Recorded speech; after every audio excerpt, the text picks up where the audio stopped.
সবাইকে স্বাগত জানাচ্ছি আরেকটি বিশেষ পর্বে। পর্বটি হলো এনিলিডা।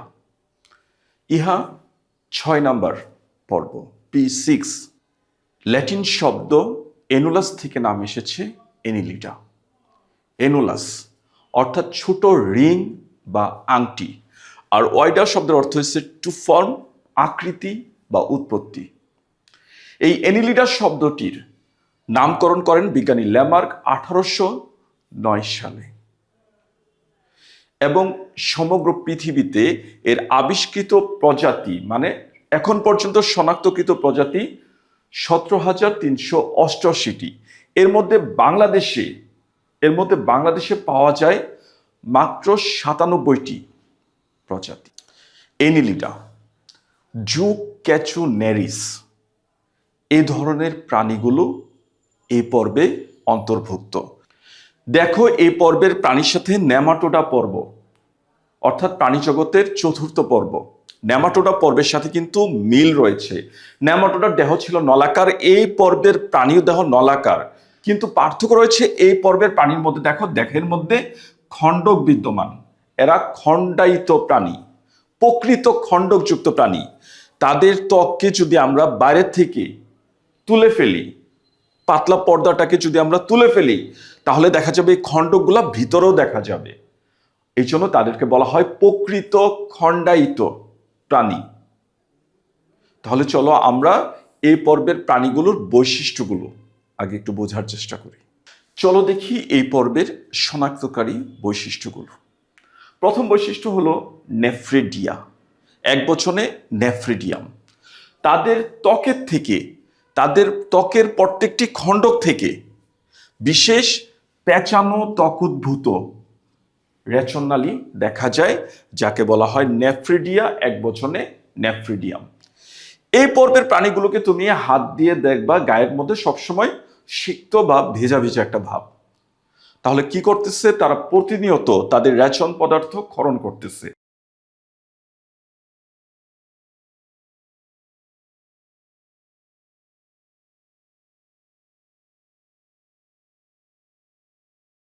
আর এই পেঁচানো রেচনাঙ্গগুলো প্রত্যেকটি খণ্ডে দেখা যায়, প্রত্যেকটি সেগমেন্টে দেখা যায়। এই জন্য একে বলা হয় তার সেগমেন্টাল অর্গান। তাহলে আমরা সহজে বলতে পারি ত্বকুদ্ভূত বিশেষ পেঁচানো নালিকা রেচনাঙ্গ, যাকে বলা হয় নেফ্রিডিয়াম। রক্ত, দ্বিতীয় বৈশিষ্ট্য হলো তার রক্ত। তাহলে তার রক্ত সংবহন তন্ত্র কিন্তু বদ্ধ, অর্থাৎ রক্ত সর্বদা তার নালীর ভিতরে থাকে, দেহ গহ্বরে রক্ত উন্মুক্ত হয় না। রক্ত সংবহন তন্ত্রে যদি রক্তটা শুধুমাত্র নালীর ভিতরে রাখে, হৃৎপিণ্ড থেকে উত্থিত রক্ত ধমনী হয়ে সারা দেহে যায়, আবার সারা দেহ থেকে শিরার মাধ্যমে হৃৎপিণ্ডে ফেরত আসে, অর্থাৎ রক্ত তার দেহ গহ্বরে উন্মুক্ত হওয়ার সুযোগ নাই। তাহলে এই ধরনের রক্ত সংবহন তন্ত্রকে বলা হয় বদ্ধ সংবহন। তাহলে তার রক্ত সংবহন তন্ত্রটা কেমন দেখতেছি আমরা? বদ্ধ প্রকৃতির, খুব ভালো করে মনে রাখবে।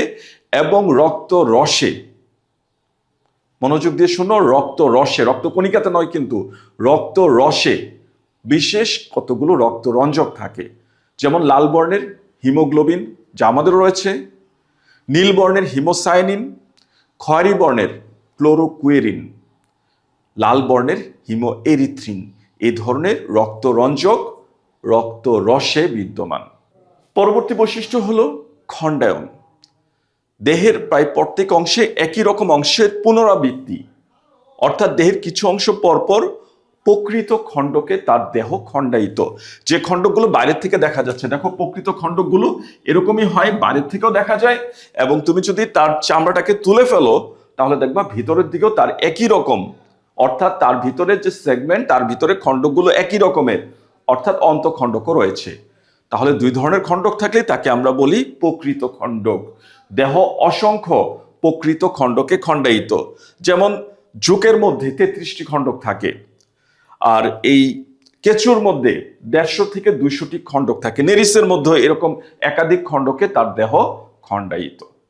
চলো দেখি পরবর্তী বৈশিষ্ট্য। পরবর্তী বৈশিষ্ট্য হলো তার চলনাঙ্গ। তার গায়ে সূক্ষ্ম সূক্ষ্ম চলনাঙ্গ রয়েছে। যুগ কেঁচুর মধ্যে হয়তো আমরা কোনো চলনাঙ্গ, কোনো চুলের মতো রোম অর্গান আমরা দেখি না, কিন্তু তার মধ্যেও সূক্ষ্ম চলনাঙ্গ রয়েছে। আর নেরিসের মধ্যে দেখো স্পষ্টই দেখা যাচ্ছে। তাহলে এখানে যে বাইরের দিকে উপরের দিকে সূক্ষ্ম রোমের মতো যে অংশগুলা দেখতেছি তাকে আমরা বলি সিটা বা সিটি। আর ভিতরের যে একটু ভিতরের দিকে যে পুরো স্থূল অংশটা দেখতেছি তাকে বলা হয় প্যারাপোডিয়া। তাহলে দুই রকম চলনাঙ্গ তাতে আমরা দেখি।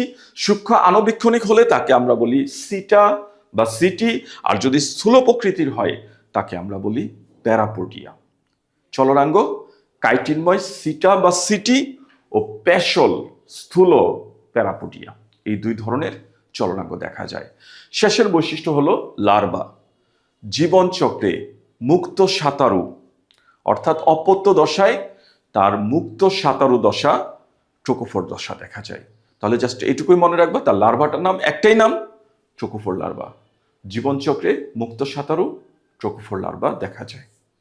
তাহলে চলো এই বৈশিষ্ট্যগুলো আমরা আরো বিস্তারিতভাবে একটু জানার চেষ্টা করি। দেখো, প্রথম দুটি গুরুত্বপূর্ণ বৈশিষ্ট্য। প্রথম বৈশিষ্ট্য হলো নেফ্রিডিয়াম। তাদের প্রতিটি খণ্ডকে ত্বকুদ্ভূত বিশেষ পেঁচানো নালিকা নেফ্রিডিয়াম বিদ্যমান। অর্থাৎ আমরা একটা ত্বকের একটা খণ্ডকে দেখতেছি, তাহলে এখানে একটু সামনে ছোট একটা ছিদ্র থাকে। এই ছিদ্র পথেই তাদের রেচন পদার্থ বাইরের দিকে বের হয়ে আসে। কি রেচন পদার্থ? আমাদের তো ইউরিয়া নির্গত হয়, ওদের ক্ষেত্রে অ্যামোনিয়া ক্ষরিত হয়। তাহলে তাদের প্রধান রেচনাঙ্গ হলো এই নেফ্রিডিয়াম, আর রেচন উপাদান হলো অ্যামোনিয়া। তাহলে এই অ্যামোনিয়া সহ অন্যান্য তরল বর্জ্য পদার্থ এই বাইরে নিষ্ক্রমণের জন্য বিশেষ পেঁচানো গ্রন্থি রয়েছে, যা ত্বকের থেকে রেচন পদার্থগুলো ধীরে ধীরে ক্ষরিত হতে থাকে। এই পর্বের প্রাণীগুলো দেখবে ত্বক সবসময় আর্দ্র বা সিক্ত প্রকৃতির। তাহলে কি হইতেছে তার ভিতর দিয়ে প্রতিনিয়ত তার রেচন পদার্থ ক্ষরিত হচ্ছে। ত্বকুদ্ভূত বিশেষ পেঁচানো রেচনাঙ্গ নেফ্রিডিয়াম বিদ্যমান, যা প্রত্যেক খণ্ডকেই পাওয়া যায়। এই জন্য আগেই বলেছিলাম তাদেরকে বলা হয় সেগমেন্টাল অর্গান। দ্বিতীয় বৈশিষ্ট্যের মধ্যে আমরা দেখতেছি তার রক্ত প্রত্যেক প্রাণীতেই রয়েছে। তার রক্তের কালারটা কি? একটু লালচে খয়েরি প্রকৃতির। কেন? কারণ রক্ত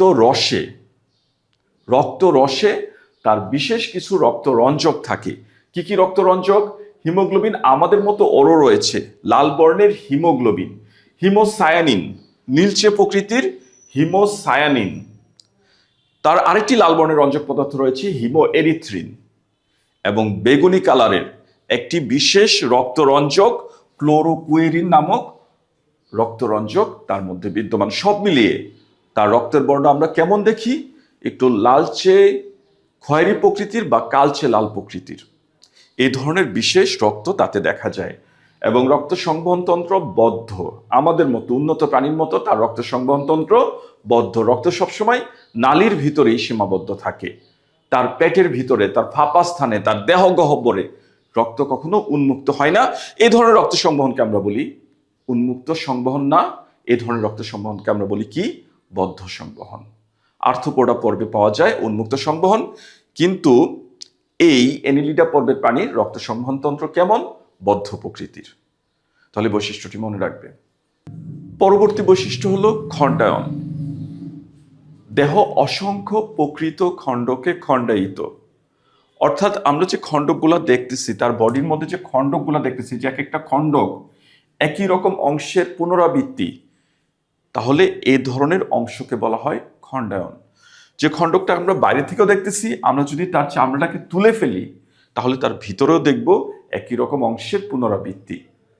তাহলে বাহ্যিক অভ্যন্তরীণ দুই রকম খণ্ডায়নও যদি থাকে তখন তাকে আমরা বলি প্রকৃত খণ্ডায়ন। দেহ অসংখ্য আংটির মতো প্রকৃত খণ্ডকে খণ্ডায়িত। বাহ্যিক খণ্ডক, অভ্যন্তরীণ খণ্ডক। বাহ্যিক খণ্ডক, অভ্যন্তরীণ খণ্ডক দুয়ে মিলে ছোট রিংয়ের মতো দেখা যাচ্ছে। তাহলে আমরা ধরি এটা বাহ্যিক খণ্ডক আর এটা ভিতরের খণ্ডক, একই রকম বাহ্যিক খণ্ডক, অভ্যন্তরীণ খণ্ডক, বাহ্যিক খণ্ডক, অভ্যন্তরীণ খণ্ডক। তাহলে এরকম ছোট ছোট আংটির মতো অসংখ্য অংশ নিয়ে তার দেহ।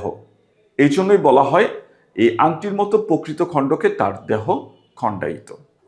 চলনাঙ্গ প্রত্যেকটি প্রাণীরই সচল থাকার জন্য তার মধ্যে চলনাঙ্গ দেখা যায়। চলনাঙ্গ এই ক্ষেত্রে আণুবীক্ষণিক চলনাঙ্গ রয়েছে এবং স্থূল চলনাঙ্গ রয়েছে।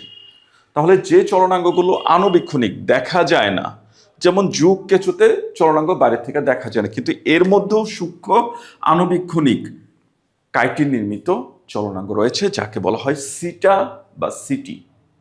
এবং যে চলনাঙ্গগুলো বাইরে থেকে দেখা যাচ্ছে তাকে আমরা বলতেছি প্যারাপোডিয়া, যা হলো পেশল, মাংসপেশি নির্মিত, সংকোচন প্রসারণক্ষম, চুলের মতো বা সুতার মতো তন্তুময়। তাহলে এই পেশল, প্যারাপোডিয়া ও কাইটিনময় সিটা হলো এই পর্বের প্রাণীদের চলনাঙ্গ। চলনাঙ্গ কাইটিনময় সিটি ও পেশল, প্যারাপোডিয়া। সর্বশেষ বৈশিষ্ট্য, লার্ভা দশা। জীবনচক্রে মুক্ত সাঁতারু ট্রোকোফোর নামক লার্ভা দশা দেখা যায়। একটি বিশেষ কীটের মতো সূক্ষ্ম আণুবীক্ষণিক এক ধরনের বিশেষ লার্ভা, যে লার্ভাটাকে বলা হচ্ছে ট্রোকোফোর লার্ভা, তার জীবনচক্রে এই ধরনের বিশেষ লার্ভা দশা দেখা যায়। তাহলে এই ছিল এই পর্বের প্রাণীগুলোর বিশেষ শনাক্তকারী বৈশিষ্ট্য। এই বৈশিষ্ট্যগুলোই ইউনিক, এই পর্বকে নির্দেশ করে। যেমন নেফ্রিডিয়া আর কোথাও কিন্তু পাবা না। রক্তের মধ্যে এই ধরনের বিশেষ রক্তরঞ্জক, সবগুলো রক্তরঞ্জক মিলিয়ে রক্তের বর্ণ কালচে লাল, এই ধরনের রক্ত কিন্তু আমরা আর কোথাও দেখি নাই। খণ্ডক, প্রকৃত খণ্ডক আর কিন্তু কোথাও বলি নাই। চলনাঙ্গ সিটি, সিটা, প্যারাপোডিয়া, এখানে কিন্তু বিশেষ ইউনিক তার বৈশিষ্ট্যগুলো। তাহলে এই বৈশিষ্ট্যগুলো মনে রাখার চেষ্টা করবে। আর এখানে যে প্রাণীগুলো রয়েছে, আমি সহজ সহজ কয়েকটা প্রাণীর নাম রেখেছি। এখানে এই প্রাণীগুলোই তোমরা উদাহরণ হিসেবে মনে রাখবে। পরীক্ষার মধ্যে যদি উদ্দীপক আসে এই চিত্রগুলো থেকে থাকবে, মনে রাখবা খুব ভালো করে। জুক হিরোডোনিয়া মেডিসিনালিস বা হিরোডো ম্যানিলেন্সিস, অথবা কেচু ম্যাটাপরিপোস্টিওমা, খুব সহজ একটা নাম, অথবা বানান একটু বড় হবে, কিন্তু এটা ভুল হয় না, তুমি আসলে পরীক্ষা আনসার করতে পারো। কেচু ম্যাটাপরিপোস্টিওমা। এছাড়া রয়েছে নেরিস প্যালাজিকা। এই নামগুলো তোমরা মনে রাখবে এবং পরীক্ষায় যদি উদ্দীপক আসে এই প্রাণীর ছবি থেকে উদ্দীপক দেওয়া হবে। আশা করি প্রত্যেকটা বৈশিষ্ট্য খুব ভালো করে বুঝতে পেরেছো। ধন্যবাদ সবাইকে সাথে থাকার জন্য।